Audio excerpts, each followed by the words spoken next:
Good evening. Distemper, a highly contagious virus among dogs, is spreading across the Kern County area. The Bakersfield Animal Care Center says they saw more cases starting last month and are seeing dogs test positive almost daily now. 23 ABC's Vanya Patino is live in Southeast Bakersfield with where your dog may be contracting the virus and what you can do to prevent it. Vanya.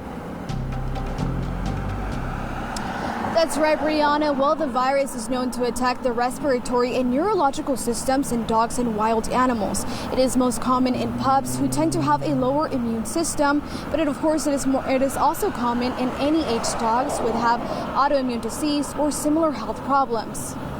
I haven't seen distemper at such an alarming rate in years previous to this year. This year we're just seeing it explode, and it's just so hard to contain because some of these dogs you don't know have it. It's a problem Nicole Gitsky is dealing with firsthand. She says the Bakersfield Animal Care Center where she works has 6 puppies in foster care infected with the virus and is trying to limit the spread in the shelter. If someone's going to come meet a puppy, you're able to meet one puppy, that's it. We don't want to have you handling other puppies. Like I said, it's just really hard to know right away at first. The reason why it is so hard to tell is that the virus can live in the dog's body for 14 days before presenting symptoms.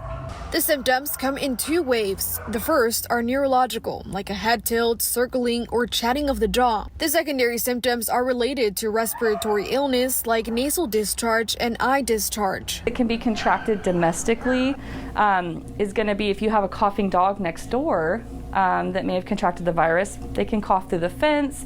They're not protected. Domestically, it can be nose to nose, saliva, blood, as well as coughing and sneezing.